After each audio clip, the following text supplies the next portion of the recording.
Lorsqu'on parle d'immigration, on oublie très souvent d'aborder la situation des personnes qui rentrent au pays parce que leur projet d'immigration n'a pas abouti pour X ou Y raison. Il faut savoir que dans ceux qui partent souvent par des voies non conventionnelles, notamment par la mer ou par des bateaux ou par autres chemins, parfois non conventionnels ou même conventionnels, c'est-à-dire que la personne a ses papiers légalement. Il y a souvent beaucoup de personnes qui se retrouvent à un moment donné de leur périple à retourner au pays. Et ce qu'on ne dit pas beaucoup, c'est que ces personnes qui retournent au pays font parfois face à des situations catastrophiques, notamment le rejet de leur propre famille. Dans le mini-reportage qui va suivre, un extrait de ce reportage va découvrir comment, notamment en Côte d'Ivoire, certains migrants qui se sont retrouvés à rentrer dans leur pays parce qu'ils n'avaient pas pu aller jusqu'au bout de leur projet d'immigration sont absolument discriminés. Certains ont été rejetés tout simplement par leur famille. Et dans cette vidéo, j'aimerais qu'on se dise quelques vérités parce que nous aussi, de la diaspora, nous avons notre rôle à jouer.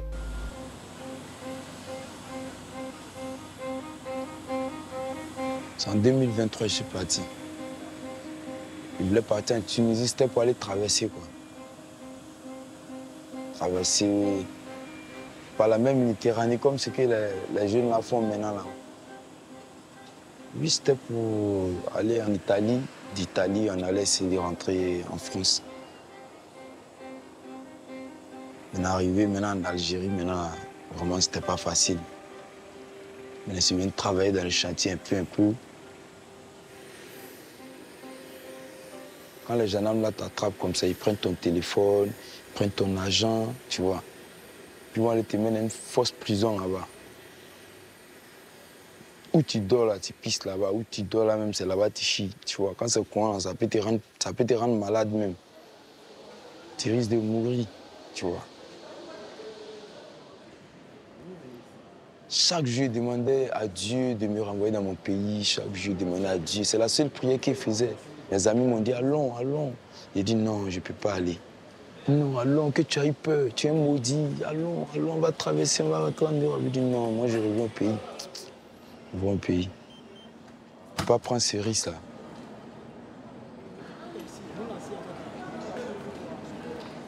Cette nuit-là, ils sont 13 à rentrer à Abidjan, la capitale économique ivoirienne. Impossible de filmer leur visage, seul Harouna Karamoko a accepté de raconter son aventure.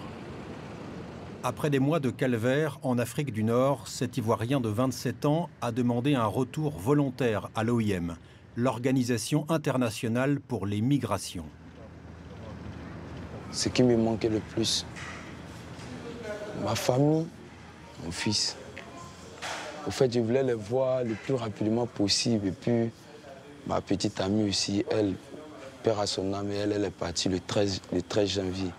Je n'arrivais pas à croire qu'elle et moi, on causait par vocal. Et puis, tout d'un coup, on vient me dire qu'elle est décédée, tout ça là. Ah.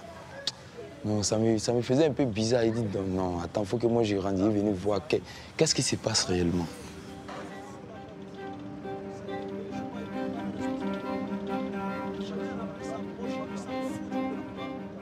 Ma famille m'a dit de ne pas venir, ils m'ont dit de ne pas venir, mais moi je dis je vais venir.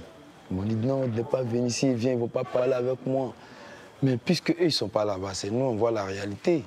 Donc moi je suis venu, il n'y a rien dit à personne. Personne ne sait qu'ici là même. L'entrée n'est pas mangé ça.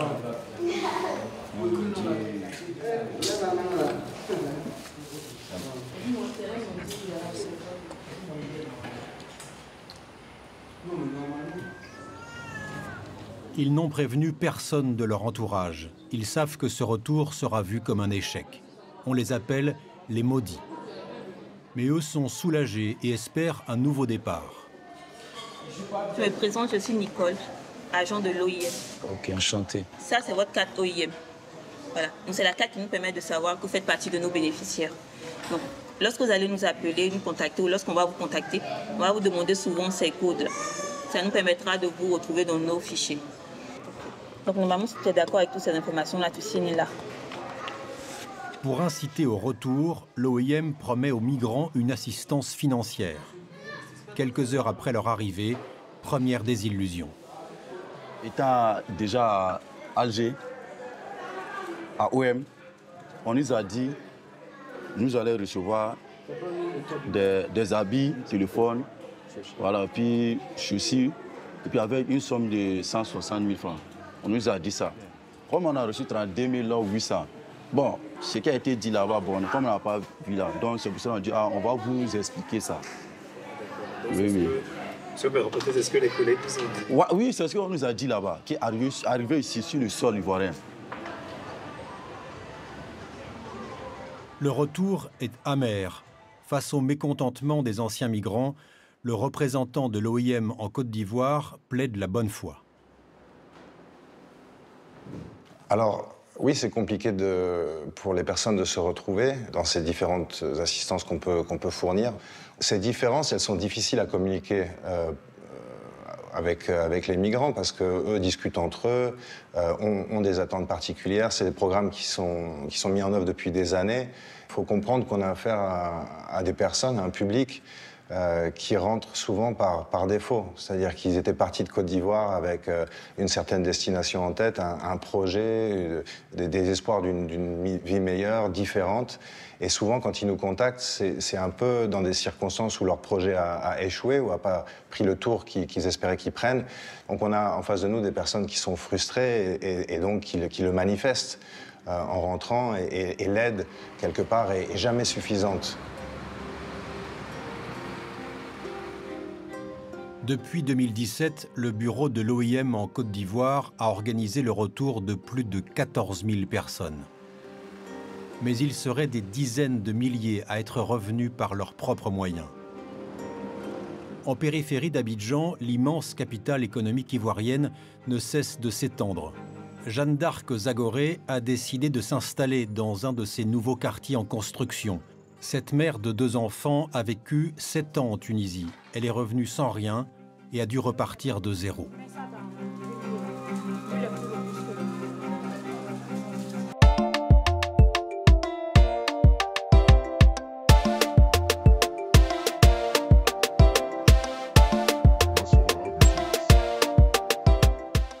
Salut et bienvenue sur Masora Business. Si tu me découvres dans cette vidéo, je m'appelle Aniel Cruzel. Je suis ingénieur logiciel, entrepreneur, surtout en Afrique où j'investis massivement à travers notre entreprise Africa Food Industries spécialisée dans la production et la transformation de poissons. Je suis également auteur de magnifiques livres intitulés Investir en Afrique dans la pisciculture. Je suis convaincu que avec ce domaine, nous pouvons réellement nourrir nos populations de façon correcte, mais aussi générer un maximum de revenus. Alors, si ce sont des domaines qui te parlent, si tu souhaites toi aussi investir dans le domaine de la pisciculture, tu peux tout simplement te procurer ce livre en allant en barre de description. Tu vas retrouver tous les liens pour le commander, que ce soit sous la forme digitale ou la forme physique. Nous te le livrons partout où je te trouve sur cette planète. J'accompagne également des personnes actuellement pour lancer leur projet piscicole en Afrique, quel que soit le pays d'Afrique où tu te trouves.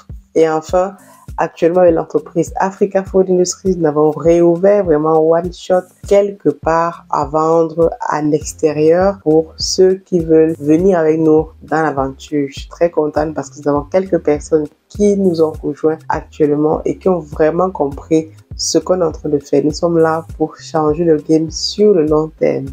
Donc, si c'est un sujet qui te parle et que tu veux toi aussi rejoindre l'aventure, en barre de description, tu as toutes les informations. Et justement, lorsqu'on parle d'investissement dans la pisciculture ou globalement investir dans un domaine en Afrique, quel que soit le domaine, mais surtout de l'agro-business, il est aujourd'hui très primordial et même nécessaire, même urgent aujourd'hui que les membres de la diaspora, surtout africaine, se mobilisent afin que chacun d'entre nous, quel que soit le pays du monde où tu te trouves, tu dois avoir un projet dans lequel tu investis en Afrique. Ceci pourquoi? Parce que, comme tu as découvert dans le reportage, on va parler aujourd'hui d'immigration. quand je parle d'immigration, c'est un sujet sensible qui nous touche forcément parce que chacun d'entre nous avons forcément immigré pour X, Y raisons dans les pays occidentaux où nous sommes. D'autres ont immigré pour des raisons d'études parce qu'ils voulaient venir continuer leurs études, parce qu'ils n'avaient pas la possibilité de poursuivre leurs études dans leur pays d'origine. Il n'y a pas forcément les filières ou l'école adaptée par rapport à ce qu'ils voulaient faire, ce qui est mon cas. D'autres aussi viennent en Occident parce qu'ils viennent travailler pour justement mettre leur famille à l'aise. D'autres, en revanche, aussi prennent la route de l'immigration par des moyens détournés, bateaux, etc. Lorsqu'on connaît tous les drames qui s'y passent en Méditerranée, on n'en parle pas beaucoup. En Méditerranée, tous les jours, c'est des milliers et des milliers d'Africains surtout qui meurent parce qu'ils viennent chercher un Eldorado qu'on nous aurait fait croire ici en Europe. Je vais être totalement clair dans cette vidéo actuellement. Je suis en Europe. Ce n'est pas facile tous les jours, mais il faut savoir qu'aussi, lorsqu'on est là, lorsqu'on arrive à arriver ici en Europe, faire ce qu'on veut faire en termes d'études, en termes de travail, il est de notre responsabilité de créer les conditions, nous aussi, pour que nous permettions à nos jeunes frères, nos jeunes sœurs qui sont restés au pays, de ne pas forcément croire que ici c'est l'Eldorado, parce que au fur et à mesure que les années passent, de nouvelles lois, on a des lois anti-immigration, des lois XYZ qui se mettent en place justement pour continuer de réduire cette immigration parce que ils sont convaincus que quand les gens quittent leur pays, leur famille, c'est peut-être pour venir chercher des aides ou XYZ. Mais je ne pense pas que les gens quittent leur famille, leur foyer. Pour ça, ils viennent chercher parfois de la connaissance, ils viennent chercher une meilleure situation, conditions de vie pour leur famille. Mais je veux qu'on s'attarde rapidement sur ce reportage, sur quelques points, moi, qui m'ont marqué parce que c'est aussi là où nous avons notre rôle à jouer. Généralement, lorsque on envoie nos frères, lorsque les parents parfois cotisent pour envoyer une personne de la famille en Europe, c'est généralement un investissement. Un investissement parce qu'on se dit, voilà, c'est en allant en Europe, tu vas pouvoir relever la famille. Ce qui est vrai, il faut pas qu'on se mente, ce qui est très très vrai lorsque ça réussit, lorsque tu arrives ici et que tu te bats de toutes tes forces, tu réussis à accéder à l'ascenseur social, tu peux toi aussi envoyer le bâton à tes frères, à tes sœurs, rester au pays pour améliorer leurs conditions de vie, ce qui est totalement légitime. Mon fils est parti, hein. Il avait combien 7 mois à Zouz, en Libye. Il m'a vu, il dit, papa, il dit, partez. Même si tu mords dans l'eau, là, c'est mieux. Votre fils Il est parti. Hein? Il est parti. Présentement, il est en France. Présentement, il est en France. Ah bon. Donc, c'est comme ça. Mais on va rester dans misère, là, pourquoi? Donc on a négocié pour maintenant même que l'argent qu'il nous propose là, mais c'est pas la peine. Hein? C'est pas la peine, ça peut même pas acheter un terrain. C'est combien?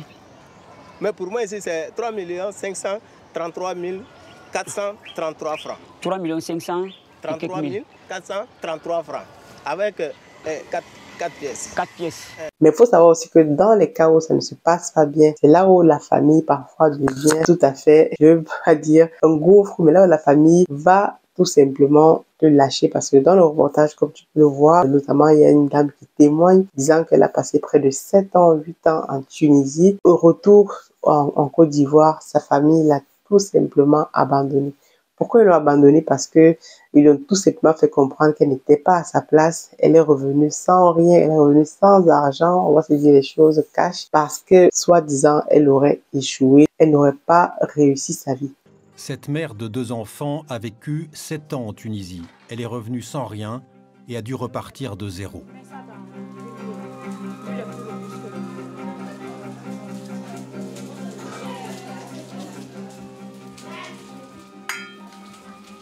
Ça va faire bientôt 4 mois aujourd'hui que je fais à manger aux maçons, aux personnes qui sont ici dans mon quartier. Il fallait du coup trouver quelque chose qui allait pouvoir nourrir et mes enfants et pouvoir moi aussi me nourrir. Tu viens me nettoyer tout de suite l'eau que tu as versée là. Bon, mes activités font vivre plus moi 6 personnes. Oui, bon, je dirais que depuis que je suis en Côte d'Ivoire, c'est un combat que je vis. Hein. C'est un combat, le combat de l'intégration, le combat de m'affirmer, le combat de m'affirmer en tant que personne, en tant qu'individu. Kala, viens bébé, faut me l'envoyer. En Tunisie, Jeanne d'Arc Zagoré s'est vue confisquer son passeport avant d'être séquestrée, puis vendue comme esclave à une famille tunisienne. À son retour, elle s'installe à Gagnoa, son fief familial au centre de la Côte d'Ivoire. Indésirable, elle s'en va et se retrouve à dormir dans la rue à Abidjan. Dans cette période difficile, seule sa mère est restée à ses côtés. Malheureusement pour moi, comme pour beaucoup d'autres migrants, ça n'a pas été facile parce que moi, je n'ai pas été accueillie par la famille. J'espérais en fait un autre accueil, mais malheureusement, c'est celui auquel je m'attendais que j'ai eu comme accueil. Un accueil froid, d'abord, après un accueil de rejet, parce que j'ai été rejetée par ma famille. En un mot, quand je suis arrivée, la famille n'a pas écouté en fait ce que j'ai vécu. Je n'ai même pas eu quelqu'un pour me poser la question de ce qui s'était passé là-bas, où j'étais et tout ça. Personne n'a jamais voulu savoir ce que j'ai vécu réellement. Quand on ne demande pas, on ne parle pas. Donc, ce qui m'a vraiment marqué, c'est le fait qu'on m'a dit clairement que tu n'as rien foutu de ta vie lorsque tu es parti. On me l'a dit clairement. J'avais rien fait de ma vie. La pointe de l'espoir. Lorsqu'il y avait des réunions de famille, je n'étais pas invitée. Parce que, en résumé, lorsque tu n'as rien, tu es venu sans rien, qu'est-ce que tu peux apporter à la famille? Il y avait la cérémonie de mariage, de dot de mon aîné. Je n'ai pas été invitée. Le sentiment de honte, tant qu'on n'a pas atteint ces objectifs, on l'a toujours. Hein. Parce qu'on a certains objectifs qu'on se fixe afin de pouvoir être comme les autres. Lorsqu'on ne les a pas encore tous atteints, ce sentiment de honte-là, il existe. Jusqu'au jour d'aujourd'hui, je dirais en 4 ans, je ne suis pas encore retournée vers ma famille. Hein. Comme tu veux, madame. À quelle heure, quoi? Un nouveau quartier, de nouveaux voisins. Ici, Jeanne d'Arc Zagoré se sent bien. Voilà manger là-haut. Je dépose où? J'ai dit ici on sert, mais là ils sont occupés. Avec eux, normalement, c'est eux qui décident l'heure à laquelle ils mangent. Donc quand on termine, les mamites sont là. Au fur et à mesure qu'ils viennent demander à manger, on les sert. C'est comme à la maison. Parce que finalement, c'est des frères avec qui je vis, des personnes que j'ai adoptées, qui m'ont aussi adoptée. Personne ne sait rien sur ma vie d'avant. Personne ne sait qui j'étais. Identité camouflée, comme ma fille a l'habitude de le dire.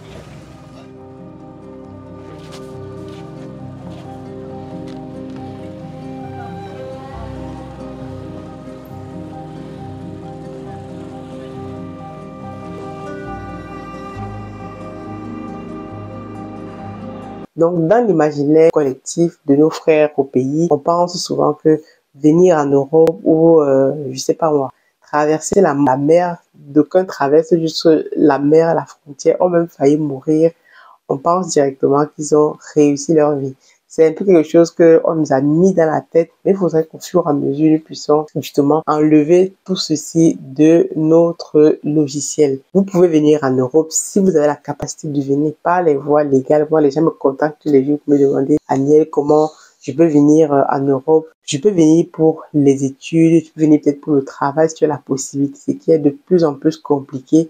Les études encore, si tu choisis une bonne filière, ça peut être encore intéressant, mais venez chercher plutôt la connaissance, venez chercher quelque chose qui va vous permettre de passer à un niveau supérieur, mais surtout de ramener cette connaissance dans votre pays d'origine. Et donc, les parents, souvent, la famille, tout ça, vont souvent prendre la personne qui est arrivée en Europe et qui est revenue comme si c'était un échec. On oublie qu'il y a des personnes qui s'enrichissent sur place au pays, juste en étant au pays, sans jamais être sorties du pays. Et moi, je tiens donc à dénoncer cette situation ici parce que quand on parle d'immigration, on parle des personnes, on parle des femmes, des enfants qui prennent le bateau et parfois qui meurent en mer juste parce que dans leur idéal, ils sont sûrs que ici c'est la panacée. Après, Vous dites aux personnes au pays, ne venez pas, ils ne vont pas vous entendre parce qu'ils vont te dire, toi tu es déjà là-bas, pourquoi tu me dis ne venez pas? Quand moi j'ai les personnes au pays qui me disent, mais comment on fait ça, comment on fait ça? Je leur dis, si tu as par exemple 500 000 francs CFA, je préfère que tu mettes ces 500 000 francs CFA dans un business. Je préfère même t'accompagner, te payer une formation parce que je sais que sur place, si ces 500 000 francs CFA sont bien utilisés, tu peux réellement demain devenir millionnaire,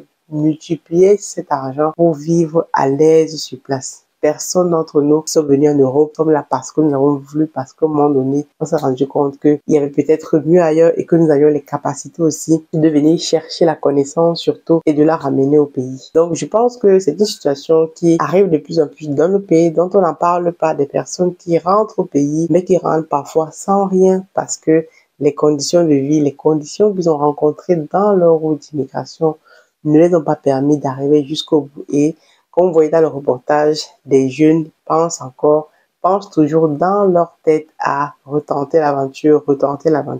Quelle que soit, je veux dire, la situation que vous allez mettre en face, ils peuvent mourir, ils peuvent être vendus, ils peuvent être séquestrés, ils peuvent, je sais pas, subir toutes les exactions qui existent sur ces routes-là. Dans leur tête, lorsqu'ils font ce choix-là, ils sont déjà morts, comme on le dit. Ils sont déjà morts, ils disent, vu que je suis déjà mort sur place, alors je vais juste tenter l'aventure et partir pour partir.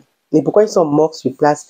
Parce que le pays ne leur offre, en fait, ils pensent que le pays ne leur offre pas assez pour pouvoir survivre. Alors qu'ils se débrouillent juste un peu avec leurs connaissances, ils pourraient simplement changer le game. Du travail, Adama, Abdoul et Yaya passent leur journée à en chercher dans la commune voisine d'Abobo. Sans diplôme, ces trois copains écument les chantiers dans l'espoir d'y être embauchés à la journée. Car pour financer leur départ, les candidats à la migration enchaînent les petits boulots. 9 emplois sur 10 proviennent du secteur informel, le moteur de l'économie nationale. Un matin de février 2023, le trio est monté dans un bus en direction de l'Europe. Bon, on est quitté Abidjan ici. L'objectif, c'était d'arriver en Tunisie et de traverser l'eau pour aller en Italie et arriver enfin en France. Mais on s'est rendu compte qu'au final, c'est pas facile. Bon, on a fait un embarquement, on était pick-up là, dans plusieurs. Ils ont déposé les sacs, ils ont fermé ça avec bâche, ensuite mis filet dessus. Maintenant, on nous a dit de s'asseoir dessus. Maintenant, les 35 personnes, on s'assoit en rang comme ça. On nous a attachés maintenant avec la corde, puisque vraiment, ils risquaient pour ne pas qu'on tombe, quoi. Voilà, donc on nous a attachés avec la corde. Dans notre camion, il y avait une fille. Bon, le chauffeur, il a pointé l'arme sur la fille. Il dit qu'il va sortir avec elle forcément, sinon il la tue. Tu vois? Donc, elle était obligée de céder. C'est bon.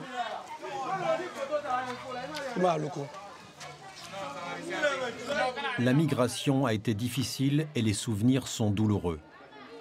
Depuis leur retour, à peine 5 mois après leur départ, rien n'est plus comme avant. Les trois copains s'ennuient.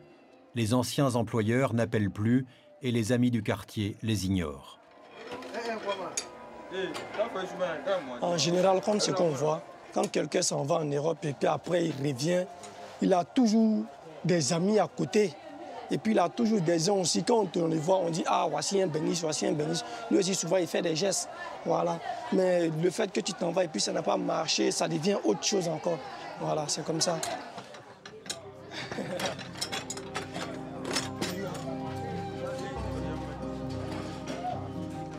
Aujourd'hui, le trio n'a qu'une seule obsession, repartir. Souvent, on vient, on s'assoit, on cause. Bon, comment on va faire pour partir? Si on s'en va, comment on va faire? Mais le premier point d'abord, c'est d'avoir l'argent d'abord.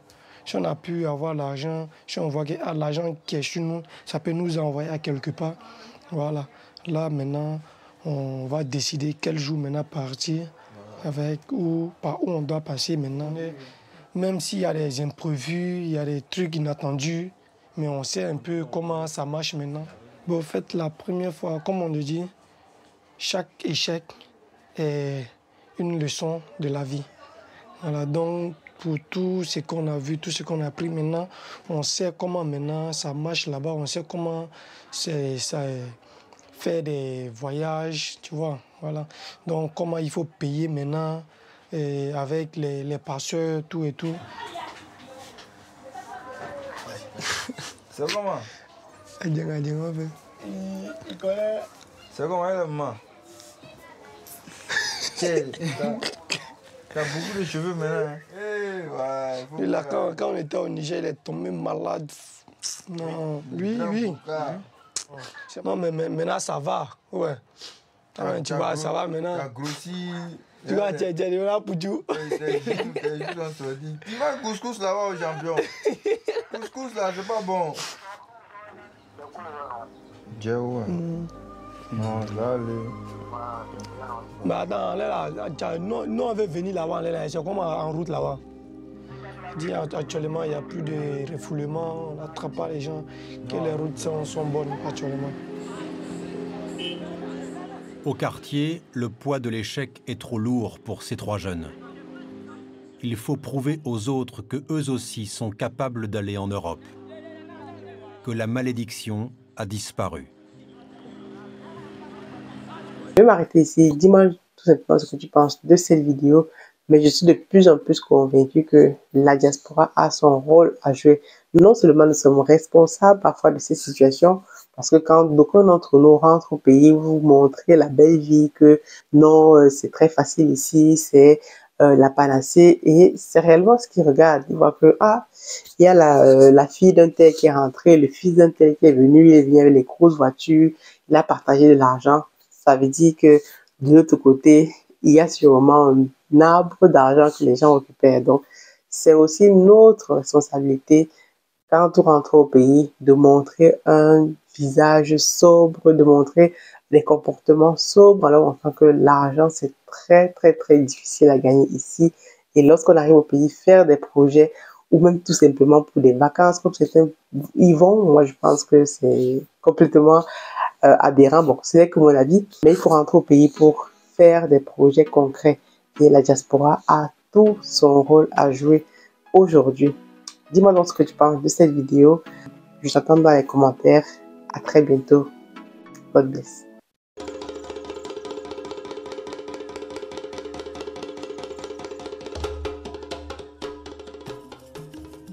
Bienvenue chez Africa Food Industry, votre partenaire de confiance pour une alimentation saine et de qualité. Situé au Cameroun, en périphérie de Yaoundé, notre site de production en pleine nature est dédié à l'élevage, à la production et à la transformation responsable des poissons les plus frais. Chez Africa Food Industry, nous élevons et transformons une variété de poissons, notamment le silure, la carpe et le tilapia, dans le respect de l'environnement et du bien-être animal. Nos processus d'élevage rigoureux garantissent que chaque poisson est traité avec le plus grand soin, du moment de la capture à son arrivée sur votre table. Découvrez notre large gamme de produits finis, des filets de poissons frais aux délicieuses conserves de carpe de silure et de tilapia, prêts à satisfaire les palais les plus exigeants. Pour des produits de qualité supérieure, faites confiance à Africa Food Industry. Contactez-nous dès aujourd'hui pour en savoir plus. Africa Food Industry, nourrir le monde, une bouchée à la fois.